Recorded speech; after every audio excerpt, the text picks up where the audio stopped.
माया गर्नु हुँदो रहेछ भन्ने कुरा थप तपाईँहरूले प्रमाणित गरेर देखाउनु भयो।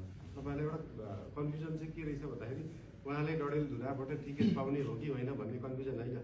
रासोपाले डडेलधुराको उम्मेदवार सार ढकाल पाउने हो कि होइन त्यो चाहिँ हो कन्फ्युजन। उहाँ चाहिँ फिक्स हो पार्टीको तर्फबाट, सबै हाम्रो तर्फबाट। उहाँले नाइ नभनेसम्म उहाँले भोलि चाहिँ म डडेलधुराबाट उठ्दिनँ, म अन्त जान्छु, म रूपन्देही जान्छु भन्नु होला, गुल्मी जान्छु भन्नु होला, महोत्तरी जान्छु भन्नु होला, त्यो भन्नु भएन भने चाहिँ उहाँ नै हो डडेलधुराको उम्मेदवार चाहिँ। र उहाँलाई तपाईँहरूले भन्नै मिल्दैन। किन पहिला पनि उठिराखिसक्नुभयो, पहिला पनि एउटा साधारण सामान्य चुनाव चिन्ह लिएर जानुभयो र त्यति धेरै भोट ल्याउनु किन अचम्मको कुरा हो भन्दाखेरि उहाँको पार्टी थिएन।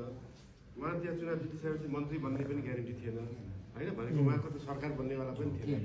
अहिले चाहिँ के फरक छ भन्दाखेरि एउटा पार्टी छ जो पार्टीले सरकार बनाउने सम्भावना छ र उहाँ त्यो पार्टीमा जानुभयो भने त्यो ठाउँको लागि बोल्ने मात्र होइन, त्यो ठाउँलाई साँच्चै केही गरिदिन पनि सक्नुहुन्छ सबभन्दा।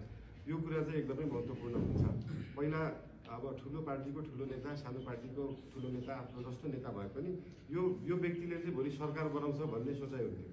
त्यो भएर चाहिँ त्यो भोट मान्छेले जति भने पनि यो सरकार बनाउनलाई नै दिनुपर्छ भन्ने हो। झापामा पनि त्यही नै हो, अथवा महोत्तरीमा पनि त्यही होला, काठमाडौँमा त्यही होला, सबै ठाउँमा देशैभरि त्यो हो।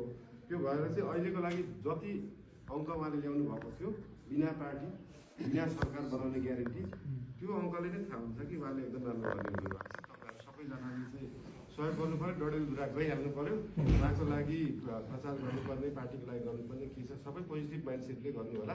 धेरै धेरै धन्यवाद। सम्मानजनक भोट चाहिएन हामीलाई।